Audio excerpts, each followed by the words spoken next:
Welcome to Double Shot, where everyday people take a shot at entrepreneurship and business. I'm Dave, your mixologist and your host, and today we have Paige. Hi. Hey. So Paige, why don't you tell us from the beginning how you became the Paige you are today? Oh man. So it's actually a funny story. So my given name is actually Yung. And in the English language, it's spelled D-U-N-G. Mm-hmm. And if you pronounce it Vietnamese, it's Yung, but we say in English, it's Dung. Mm-hmm. So when I got into business about 5 years ago, a lot of times people would butcher my name and not know how to pronounce it. It would be Dung. And if you know what Dung means in English, it's not a nice word. So actually my mentor at the time told me, she sat me down and said, you know what, since you're going to be getting into business now, you should think of an American name. Mm-hmm. And I was like, it's kind of hard to name yourself as an adult, but I'm actually a bookworm. I love to read. So when I sat there, literally in 10 minutes, I told her Paige, because it reminds me of pages of a book. And so that's how I became Paige. What was your favorite book? What did you read? So one of my all-time favorite books is The Alchemist by Paul Coelho. Mm-hmm. So that was gifted to me over 10 years ago. And it's one of those stories about, the pursuit of happiness. And so I read that book and I read it over and over time to time. And it's just, the value and the knowledge that it's still, it just carries on no matter where you are in your life. It's just a great book to read over and over again. Good. Mm-hmm. So you read The Alchemist. That's probably your number one favorite book yes, of number all time. one. I always recommend people that book too. Good. Okay, yeah. I got to check that out. So tell us from the beginning how you started your career. So my background, actually, I went to school for nursing. I knew growing up I've always wanted to help people, so I thought, okay, nursing route was the way to go. So I moved myself out to Sacramento. I was doing the nursing prereqs. But after about 3.5 years, I was volunteering at the hospital. I was going to, the nursing program. I realized I didn't know how to disconnect myself, and I wasn't being fulfilled in the way that I thought I was going to be. What does that mean? Disconnect yourself. It was. I realized, now as an adult, how sensitive I am.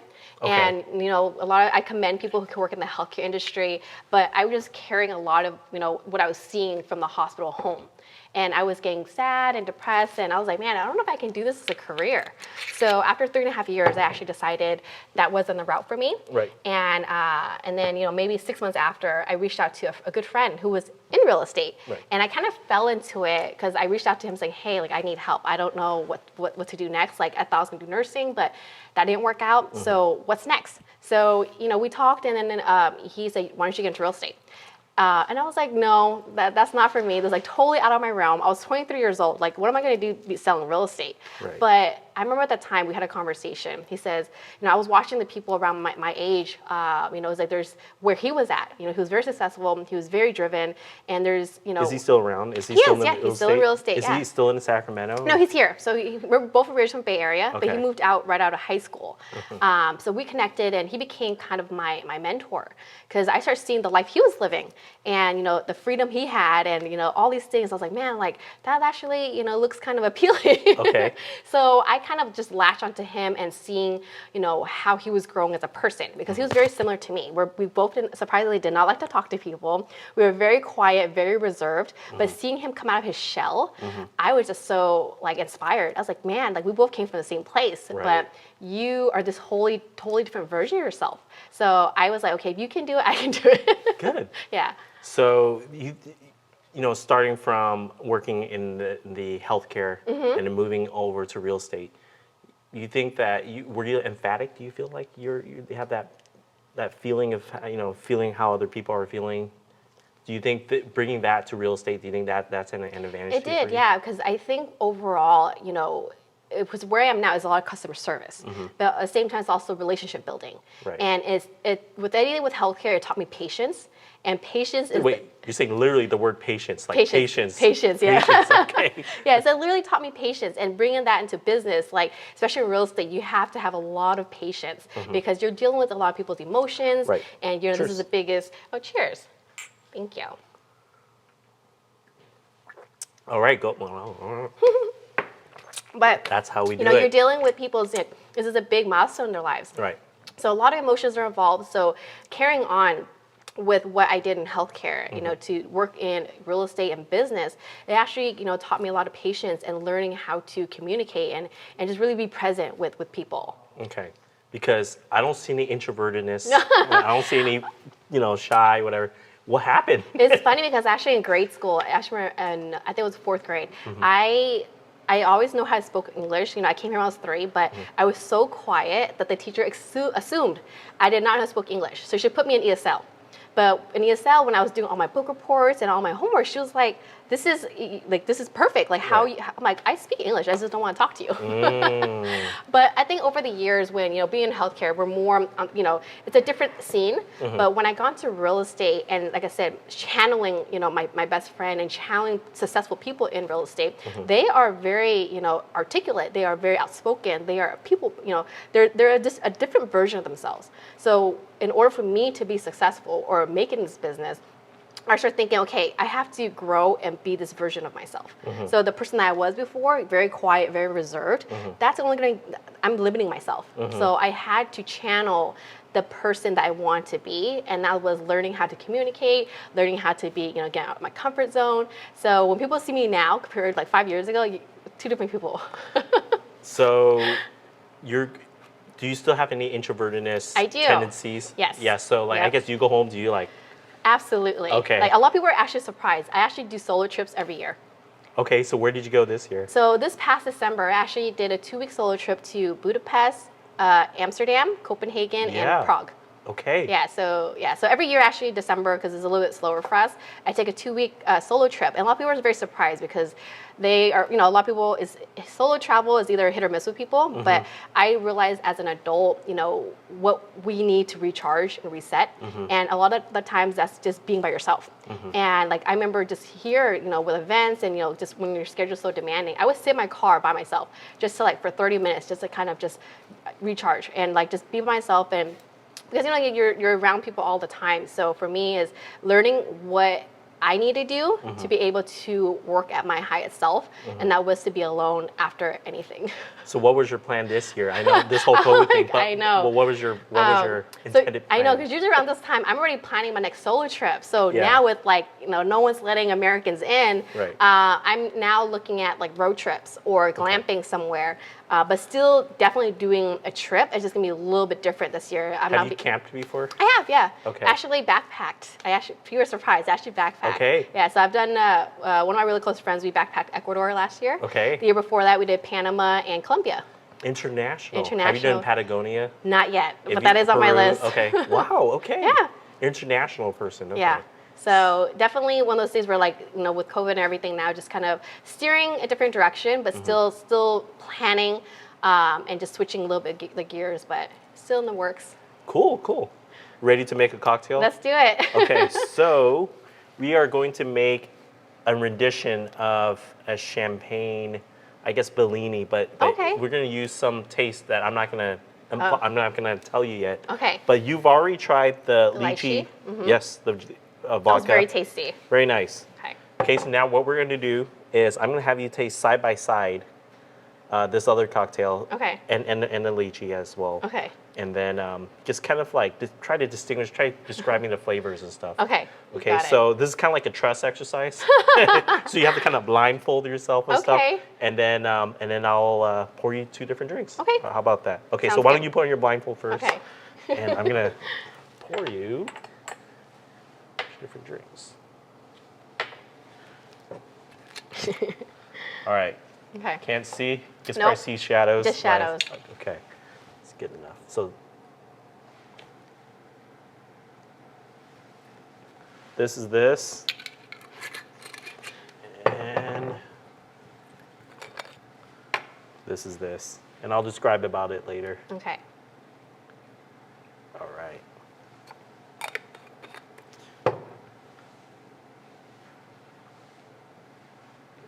All right, I'm gonna put a drink in your hand Okay. and just taste it and tell me what you think it tastes. What it tastes Yeah, like? describe its taste. Okay. Okay. So I can tell you, you put a little of the lychee in there. Okay. There's another taste. I can't really put my finger on it. Okay. It has an aftertaste. What would you say?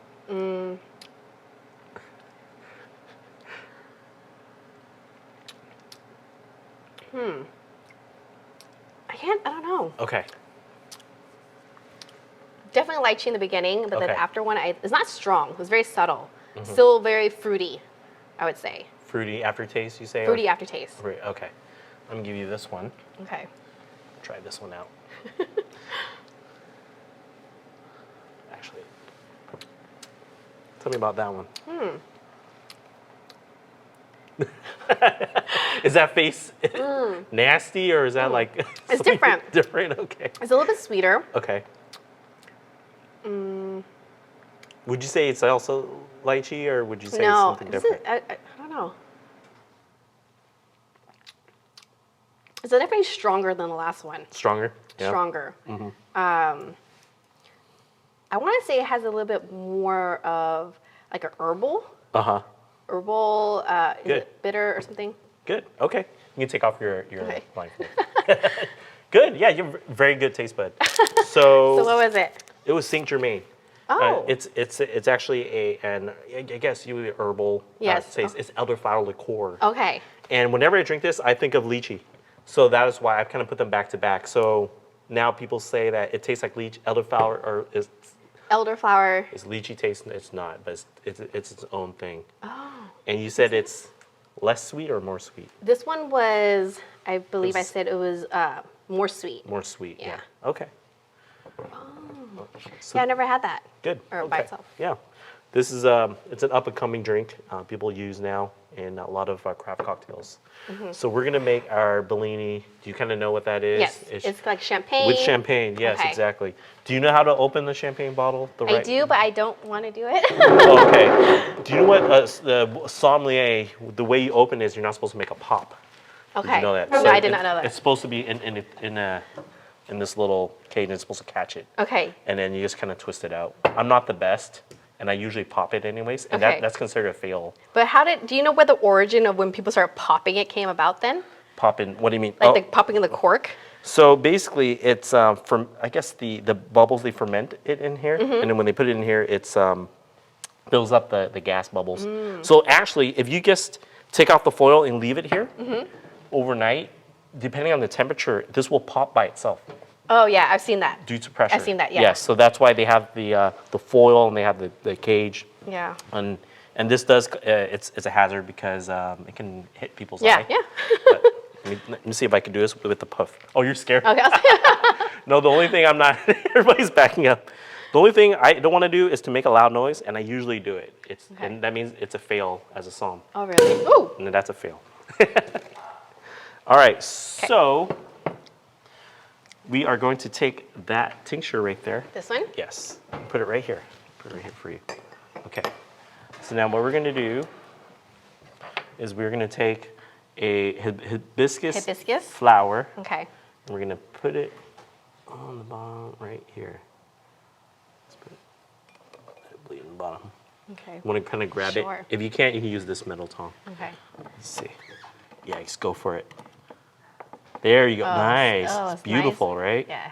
Hibiscus is so Yeah, pretty. yeah, your flower is a lot better than mine. Okay. Okay, perfect. And then we just pour champagne about 3/4 of the way Okay. and just kind of let the bubble do its thing. Such a pretty color. Yeah. Okay. There you go. And you can refill mine. Okay, I know the bubbles evaporated. There you go. And then Okay. same as that. A little bit Just a little bit more. more. Perfect. And then we're going to end it with Saint Germain. Just make it a little sweet. Boom. And what's this called? I call it a Saint Germain Bellini. Saint Germain for me. And oh, yeah, actually, I'll let you do it. Yeah, you got a bartend. There you go. So the flower is edible. It's sweet, and it's a really fun drink, very Okay. bubbly, and we can drink this. Right here. Cheers. Cheers, cheers. Easy. Very easy. Fun. And super tasty too. Yes. It looks pretty. Yes. So you go to your party. Oh, I can make you a cocktail. Boom, Exactly. champagne. And it's just simple. What was it? The hibiscus, Yes. champagne, and then the Saint Germain. Saint Germain. That's it. Yep. Okay. Good stuff. Good. And why don't you kill that and try to eat the hibiscus flower? Really? Yeah, go Okay. for it. Okay. So you went to real estate. Were you like an agent right away? I was, yeah. Okay. How was that? Was that like a big, you're like, oh my God, I have to talk to people and I'm trying to talk to more people. Did you get clients right away in that sense? So the first 6 months, I actually was marinating. It was what it was. I got licensed, and then I joined a brokerage where they cater to new agents. So what it was is I had a curriculum. So every day I came in and I was learning what to do to get my business started, like pretty much the foundation. So I would come in. It was kind of like a class. So every day we'll focus on like lead generating, prospecting, marketing, website. So every day was just, we're focused on one item at a time. But also every day we were also learning about how to build relationships. And that's something that forever instills in my business today. It's like reaching out to 10 people, writing note cards, doing things to keep you connected and on top of mind. It's very tedious, but it's just little personal touches to help you build your business. So the first 6 months I was just literally just building my foundation. Learning. And then 6 months after that, after the 6 month mark hit, I actually joined a team, which I would recommend to anybody who wants to get into real estate, is to jump on a team because you're leveraging the support and the experience. Okay, so how would Joe Schmo jump into a team? I would look and come out, if you're looking in an area, for me I was actually introduced to this team and they had a huge following. They had, a large production of business. So latching onto them, they needed someone to work with their buyers. So even to this day, when people ask me how to get started and tell them to jump on a team, you're leveraging, because when you're working as a new agent, you don't have that much experience behind you. But when you latch onto a team, you have X amount, like they've had 20 years in the business. And that's something I learned early on. You're leveraging their support and their systems. And, it's one of those things where you don't need to reinvent the wheel. They already have it in place and you're just learning. They're your mentors, and it worked out fine. So, and I was doing that for a year until, like I said, before I was doing nursing, I was just trying to figure it out. But when I got to real estate, I said, you know what, it's not gonna feel real to me until I close my first deal. And then when I was hitting the ground running, and then I actually, my core was I always wanted to help people. That's why I went to the nursing route. But when I went to real estate, I am helping people in just a different stage in their life now. And it came back to my core. And when I did a real estate for Sacramento for a year, I realized this is what I want to do as a career. Then I moved back to Bay Area because that's where I was from. And in real estate, with any business, your network and your connections, your contacts, that's gonna be your book of business. So I wasn't from Sacramento. I just did what I needed to do out there, but I moved home and decided this is what I'm gonna do for a living, this is what I'm doing as a career, and just ran with it. Good, Yeah. good. So your business, you grew that, you built some clientele in that sense. Where did you go from there? Did you? So after, when I was Sacramento, I was working on a team. But when I came back to San Jose, I had a partner. So it was just us two, we had a, dynamic duo, we'll call it. I had a partner. And then we were partners for 3 years. I see on your Instagram, it was that lady friend? Lana. Oh, okay. Yeah, so we were partners for 3 years. And then after that, because I worked in, retail brokerages where there's thousands of agents. And over the course of the years, when you start realizing, the type of person you are, and actually went boutique. I'm still with the boutique now, which is METIS Real Estate. So back in January 2018, I went from a team to a partner. Then I went solo with a boutique. Because why? I'm just so curious. I know a lot of people wonder, why am I at a boutique? I think where I was in my life, I just didn't want to be another number of thousands. Because a lot of the bigger brokerages, they have retail offices and they were everywhere, and it was just, you're one of thousands. But for me, it was that's not the model that was aligned with what I wanted to do and how I wanted to build my business. I went boutique because it was more of a family culture. It was more of a personal approach, and plus the marketing that they were able to provide aligned with where I wanted to represent myself and my clients. So it was more big on the marketing because, you're in Silicon Valley. Your marketing has to be top notch. And it's something that if I can leverage and, that's one less thing for me to do and my brokerage can do it, I'm all for it. And I've been with them for, 2.5 years and I couldn't be happier. And it's a pretty high position. What is it? I'm the vice president of the brokerage. That's empowering. Very Thank powerful. you. Yeah. And then now you are president of VNARP. Yes. Can you tell the viewers what VNARP stands for and And what do you do? And what is it about? Yes, so VNARP is the Vietnamese National Association of Real Estate Professionals. Being in San Jose, we are the largest Vietnamese population outside of Vietnam.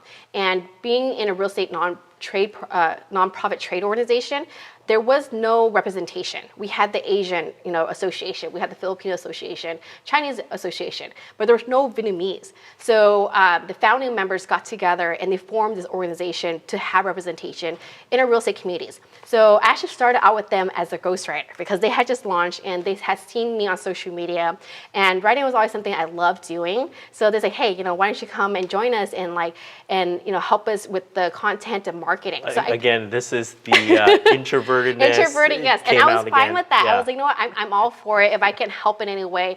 At the same time, I was in real estate. I just moved back to the Bay Area. So this is a perfect place for me to build my network and make connections and build my relationships. Mm-hmm. So I always want to give back where I can. And for me was like, okay, I can write for you. Mm-hmm. So I did that for about a year. I was ghostwriting for a year, creating content, editing bios. Excuse me. And after that, they gave me a position. They say, you know what, you've been on the back end for a year, and it's time for you to have a title. And for me, being the introvert, I don't want a title. I'm perfectly fine being the back end. I don't need the highlight or anything or spotlight. But they said, no, we're going to give you a position. And so that's when I became the director of public relations for VNARP. And after that, I think it was a year and a half into it, then I became the vice president. And just this past September, I became the first female president of VNARP. Congratulations. Thank you. Yeah, it's huge. Yes. And not only that, but before I met you, people knew about you, even down in Southern California, even up here. Yeah. Do you think you are, I guess, considered one of the top real estate person? I think what it is I've always aspired to be not the statistic. I've never wanted to go out and just be another real estate agent. Mm-hmm. I've always wanted to be very community driven, be a community advocate. Mm-hmm. And volunteering and giving back to community has always been one of my biggest pillars. Mm-hmm. So to join a nonprofit, it does take a time away from my regular business, but I knew that overall it was a bigger purpose. Mm-hmm. That is a platform for me, and it's a platform for me to connect with other members and our network. And for you to say, oh, people know you in SoCal, that's exactly what I want, because this is me expanding, not only who I am, but the organization. And I think overall, the whole goal is to inspire and impact and really foster and, to seek out other leaders out there to carry on representation for the Vietnamese community. What makes you different from other, because I've spoke with powerful female entrepreneurs, business owners. What makes you stand out? But you guys are female business owner, that's already cream of the crop, but what makes you different? What distinguishes you from that? I think one of my biggest strengths has always been storytelling. And this is funny because growing up, I've always had friends who told me that I took too long to tell a story. And they always tell me, just hurry up and get to the point. But for me, I've always been very detail-oriented. I love hearing stories. I love hearing people's journeys. Mm-hmm. So when now, being in business, I get to storytell. And it's something that people remember me by. And so the message that I put out, whatever I'm doing, I want to make sure that the message is heard and seen, that the reason I'm doing this or why I'm getting involved. Mm-hmm. So storytelling through real estate has really been one of my biggest strengths, because it's not generic. I don't slap something and it's like, oh, this is what I did. It's more like I post the struggles. I post the hardship. I post what I overcame and things like that. So people really can relate. Because if everything was just perfect and dandy all the time, you're getting a false, image of reality or how to get to that point. But if I post my struggles, if I post the failures, I post everything in between, it makes you more of a real person and relatable to everybody out there. So why don't you tell us a story? I think this is one of the things. Let's take this. Finish this drink. Okay. So one of my most, I would say embarrassing, but it had such a twist of a turn of events. Mm-hmm. So during my installation last year in September, it was with any installation, it was like planning a wedding, because you're working with vendors. Wait, you were a wedding planner? No, I was not a wedding planner. I was planning our installation for VNARP. Got it. Yeah, so for my term, and planning every event, it was like we became wedding planners, because we're finding the venue, we're working with vendors, we're doing seating arrangements, we're working with sponsors, all of that. So I literally did not sleep for 6 months, just planning this installation because it was my year. This was my time to kind of step up. So the stress was, multiplied by like 100. So I remember like during this time period, I did not sleep for like 6 months because every day we also were working with Vietnam designers. So their schedule is the time difference because when we're sleeping, they're awake. So for 6 months, I felt like I was just nonstop, just communicating, corresponding, and just planning everything. So the day of the installation, it was like, we woke up at 7 in the morning, get there, plan everything out. And normally, you print out your speech notes because at the end of the program, Right. I had to do an acceptance speech. And a lot of times it was like, okay, people print out their speeches. Right. But being me, the storyteller, it was just like, okay, I wrote everything on my phone. I had everything, all my notes on the phone. And I was editing, always editing. And as thoughts came to me, I would edit. So at the end of the night, when it was my turn to do the acceptance speech, I go up on stage, had my phone on the podium, and for some reason, I don't know what I did, but my hand hit my phone, and it swiped my notes, and it disappeared. That moment, I had such an out-of-body experience that 5 people were staring at me in complete silence. 500 people. Over 500 people were staring at me in complete silence. Right. Because they're waiting for me to speak, and my notes just disappeared. Right. And so at that moment, I was just like, this is the scariest moment of my life. But after a minute, I looked at everybody, and there was this one person in the audience that just mouthed to me, "You can do this." I remember that person. Who's that person? He was, he's actually one of our, his name was James, and he is one of our, one of our colleagues down in SoCal, and he's in the commercial sector, and he's one of our biggest supporters. So he was one of the, because he was a sponsor, he was in the front row. So I saw him looking directly at me, say, "You got this, you just keep on going." So that gave me, the encouragement. You know what? I walked away from the podium, and I stood center stage and just spoke from my heart. Because I spent so much time, planning the installation, writing my speech, that it's one of those things where, you are your own worst critic, and Right. you don't have that much faith in you until, it comes down to it. So I lost my speech, which is like the worst thing that can happen to anybody.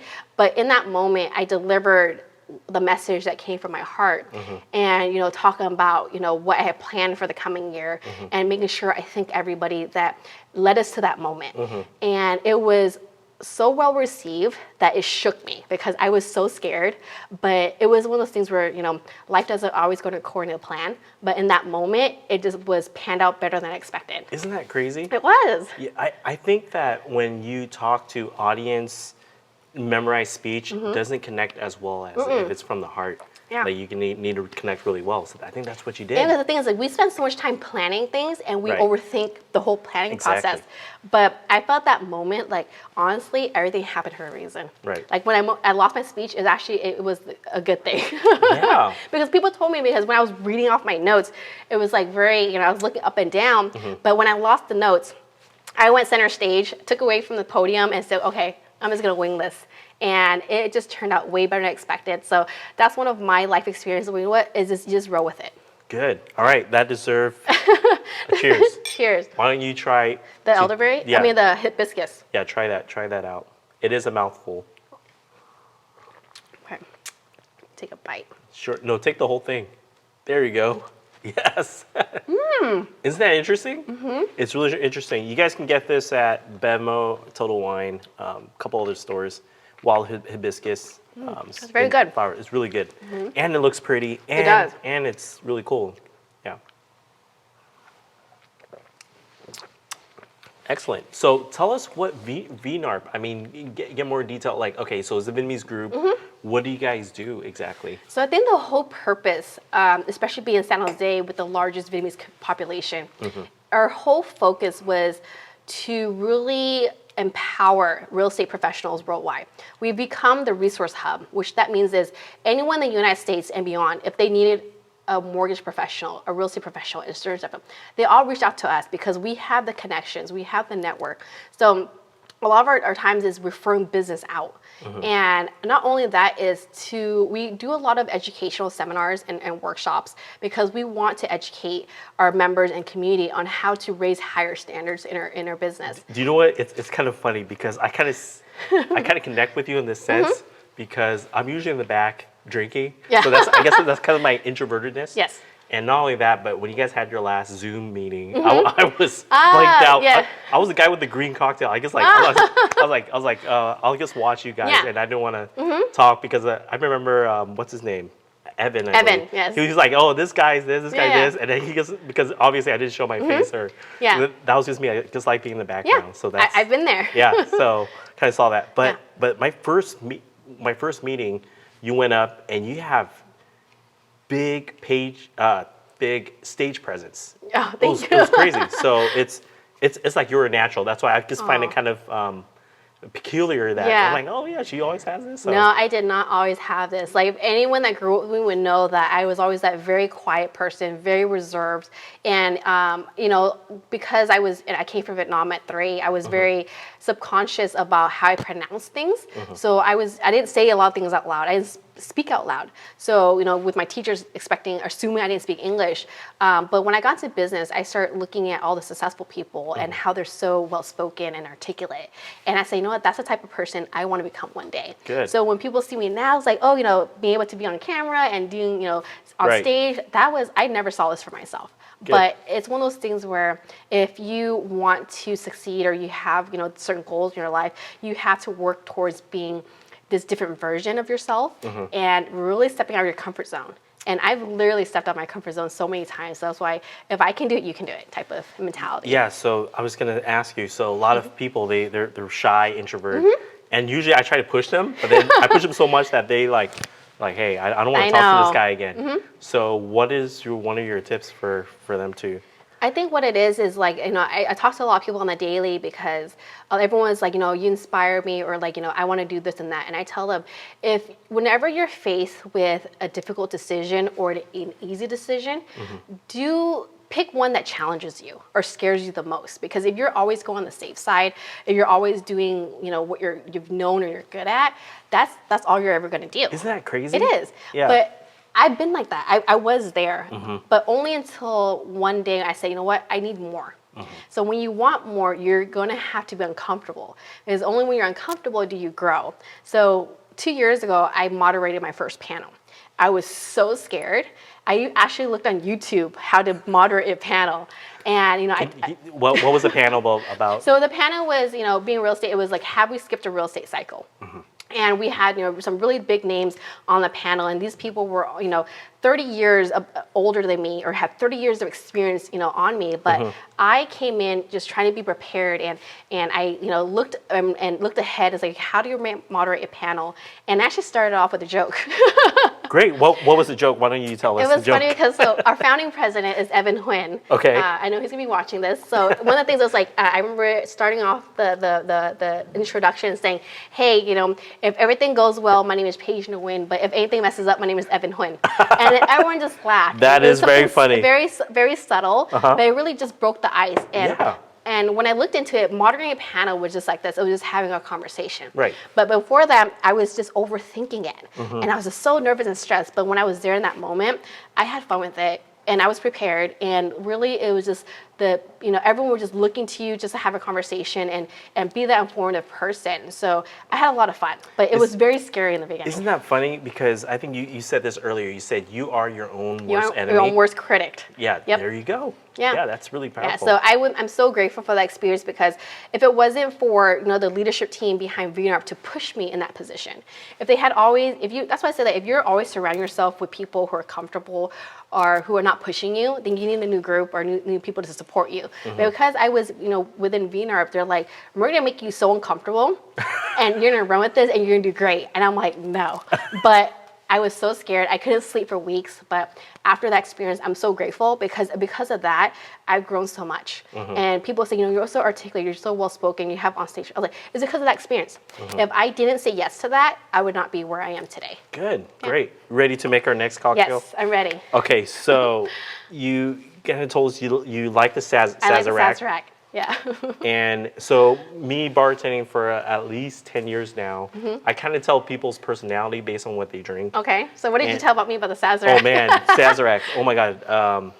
It just tells that you're very adventurous and very bold. Yes. Because most people they cannot take absinthe No. for some reason. No. So what we're gonna do is we're gonna make two different types of Sazerac. Okay. So Sazerac was actually originated with Aaron Bird, and it's also from Antoine Pechard. So it's kind of disputed between both of them, but let's say both of them, they contributed to that. Okay. And Pechard, he was one that created the Pechard bitter, so that's where it is now today. Okay. And he elevated Sazerac. So this was like in the late 1800s. And then it was originally with cognac, and then due to the Phylloxera, which is the whole, in Europe, they had this whole, I guess, this whole grape plague. It kind of almost annihilated the whole wine industry. And then, because cognac came from grapes, and which is the wine industry, so they moved over to rye whiskey. And so now we're gonna make one Sazerac with rye whiskey and the other one with cognac. Okay. And then we'll kind of do a blind taste thing with you again. Okay. And then see where you go. So this is basically coming from back in the day type of drink. So it may not be what your usual bartender would make, but it's getting back to nitty-gritty from the origin of it. Let's do it. Okay. You ready? All right, Yes. let's stand there. So let's grab your small shaker This right one? there. Okay. Yeah, all the way over there. Perfect. 'Kay. Okay. We are going to take one sugar cube, Okay. and I'm gonna show the camera. Why don't you grab one Okay. here? Okay. Okay. So now we're gonna take absinthe. Usually what I do is I usually just kind of coat the absinthe in this glass, but I'm gonna add it into this sugar cube. So I'm just gonna do a splash so you kind of see this. Okay. Let me see how I do it. So over here. There Just you a go. splash. Just Okay. splash. And go ahead and do the same. Have you smelled absinthe before? I have. Okay, yeah, you had it before. Yes. Yeah, it's like more star anise type thing. Okay, so now you're gonna take your muddler. Okay. You have yours over there. Yours is pretty cool because yours has the teeth right there, and you're just gonna Just grind it. grind it. So it's funny, like I usually, old fashioned is more of the common drink. So I Exactly. remember I went to a restaurant one time and the bartender was like, "Have you ever had a Sazerac?" I said, "What is that?" And Yeah. then I'm more of I like a sweeter taste. So when he told me that the Sazerac had sugar cubes, I'm like, "Give it to me." Give it to you. Would you like another sugar cube in there? Yes. I want Okay, another let's do sugar it. cube. Okay. Boom. Perfect. Do you want? I'll do the same. So that way you Okay. can play side by side. Okay. Okay. Perfect. Oh yeah, it's a little hard. So you have to add a little bit more absinthe. Okay. Actually, let's do our drink. So you'll Okay. be making the rye whiskey. Okay. I'll make one with the cognac. So just do a splash for Splash? now. Just kind of so that way you can. Well, that's a healthy one. I know. All right, cool. Got a heavy hand. All right. Oh, you're doing good. Okay. Perfect. Okay. Perfect. Okay, so you got that. Now we're gonna take ice. So you're gonna take this can right here, Okay. and boom, you're gonna scoop it into this helping one. Yep. And then here. Pour it in there. Yep. Okay. Awesome. Do one for me. Perfect. Okay. All right. All right. Wipe this out. I'm just kind of a neat freak. All good. All right. Cool. Okay. So now you're gonna take this jigger. Okay. Okay. So the small part, good. Okay. Okay. You're gonna fill it up with your rye whiskey. I'm gonna fill it up with my cognac right Okay. there. Okay. Perfect. Yep. Good job. Just okay. pour it in. Pour it in. All right. So there's two different ways of doing this. I'm gonna have you grab this tin. Okay. All right. And you're gonna go over it right here and then slam it down. A Slam little it? hard. No, slam the cap like that. Oh. Like that. And then there you go. But I'm gonna do a different style so that way I'm Okay. gonna show the people. Oh. I'm gonna do this style. Okay. So you guys see this and show them that one. Okay. Okay. Now you're gonna flip it over because you want that. There you go. Now Okay. you're gonna shake it like Polaroid. Good. Can I do two hands? One hands? top, one bottom. Okay. Oops, it's okay. Okay. And then shake and try to shake right next to your ear so that way you have in case if I'm like right here, you don't knock me over. See? Okay. There you go. It's kind of messy. See? Good. All right. Now I'm gonna move your glass over here. Perfect. So just pour it in. Oh, no, not Oh. yet. Not yet. I'll show you. So you're going to take this, Okay. oops, and then put it right there. Okay. And then strain it. Strain it out. Yeah, go ahead.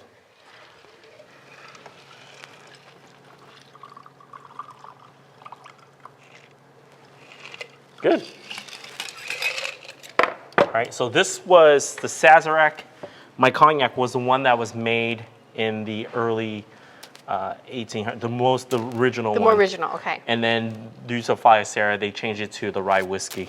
Okay. So now what we're gonna do is we're gonna blindfold you again. So, Okay. so go ahead and blindfold yourself. I'm gonna pour you 2 different ones.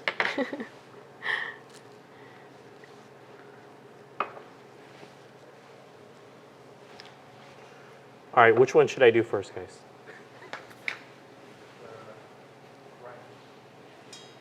Okay. All right. Okay.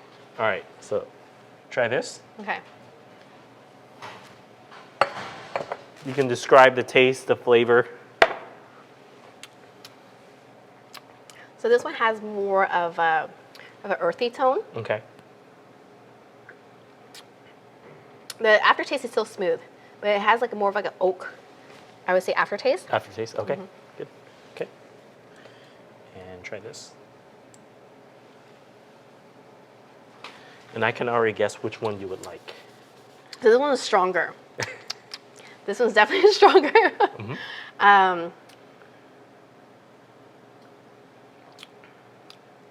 It still has that earthiness, but I feel it's more full-bodied.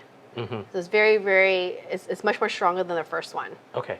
Which one would you like? Which one do you like better? I actually like the first one. First one. Interesting. You want to take it out? Yeah. Okay.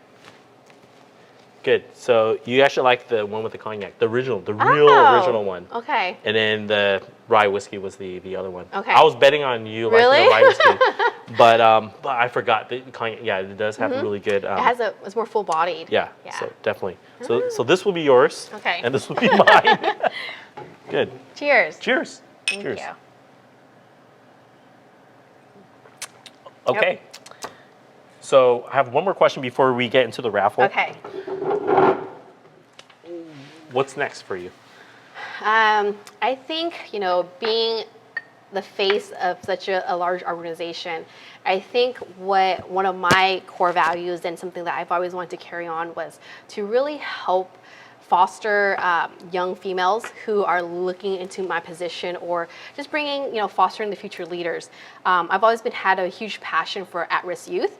So I want to be able to align myself with programs out there that can help at-risk youth kind of get on the right path. Because why at-risk youth? Why out of helping everybody? Why the? It reminds me of how I grew up.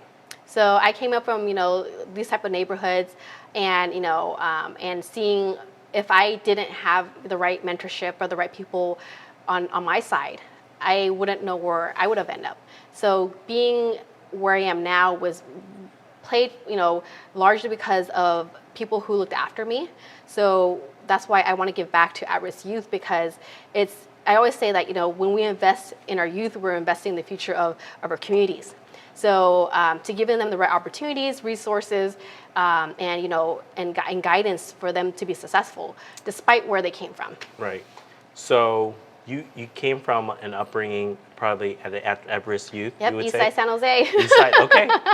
Yeah. Why don't you tell us a story about that? Yes. I think that's really interesting. It is, because a lot of people are very surprised, but I grew up in a single parent household, lower income communities, and I was always, our families were recipients of canned food drives. So I remember growing up, people would, the teachers always asked you to bring canned foods to donate. And I remember one Christmas, we heard a knock on the door, and it was half of my school donating canned foods to my family. And it was then when I realized the true value of giving back to those less fortunate. And growing up, not having, a real adult figure to look after or model after, I wanted to become that person as an adult. So that way, when I have people that are younger and people who are lost and, went through the same shoes I did, kind of have someone to look up to.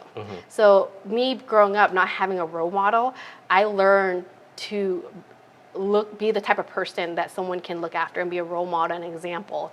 That if I came from, East Side San Jose and all these things, as being a statistic that people say you're not going to make it, I wanted to be that person that says, you know what, it doesn't matter where you came from, it's about where you're going. That's really good. Yeah. Powerful. All right. So we are here because we are going to do a raffle. Yes. And it's the grand prize. Yes. It's the granddaddy. It's a big grand prize. It's the granddaddy of them all. Granddaddy. All right. So I'm gonna bring out the Okay. raffle right here. I'm gonna mix it up real good. And thank you for everybody who's been following us. All right, Paige. Okay. Without looking inside. Without looking. Why don't you pick? So is this the grand prize or the runner-up? This is the grand prize. This Okay. is $1,500. $100. Big ones, big Okay. ones. Yeah. So you're gonna pick the winner from here. Okay, I got it. Are you sure? Yes. Wait. Are you sure? I'm sure. You don't want to change your mind? No. Okay. All right. Why don't you tell us? This is the Instagram handle. Yes. And you may not pronounce it right or Okay. whatsoever, but just do your best, and we'll put it on the screen for you guys. Mandeep Core 94. Wow. What? Mandeep period Core 94. Or underscore, I think. Yes, underscore. Yeah, my handwriting's bad, so congratulations. Congratulations, you won the grand prize. Great, good job. All right, cool. Good Okay. job, Mandeep. I assume that's your name, so thank you. Okay. All right. So, anything else about VNARP? Anything else about what you want to share the advice for? I think to leave the audience with is something I've learned over the years, and getting to entrepreneurship or just getting in business. I learned this early on that no matter what, the road to success and achieving your goals, it is very lonely. So there's always two people that you want to, there's always going to be people that, are very successful in the field that you want to be in.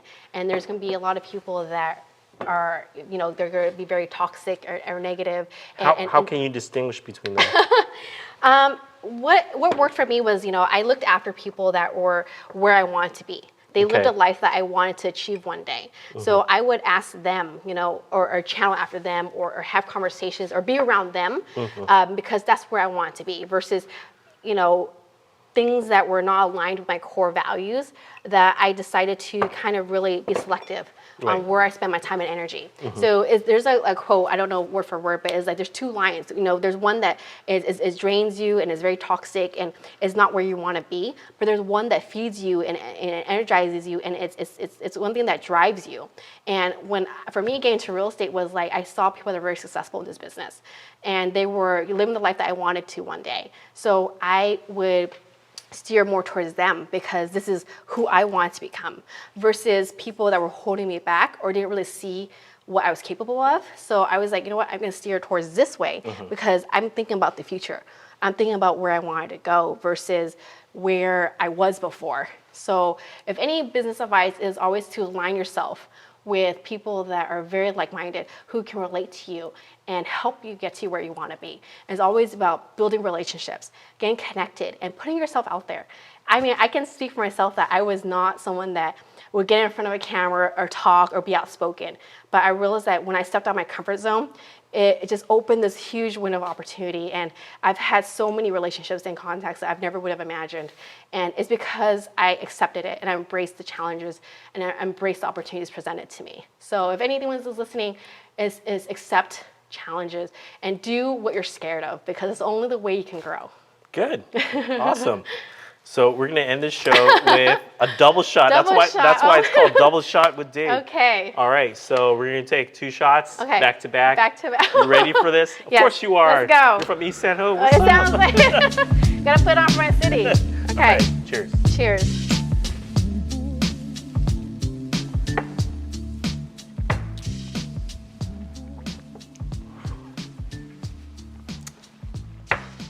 Cool. Good job. There you go. All right. Yeah. Good job. Thank you. Okay.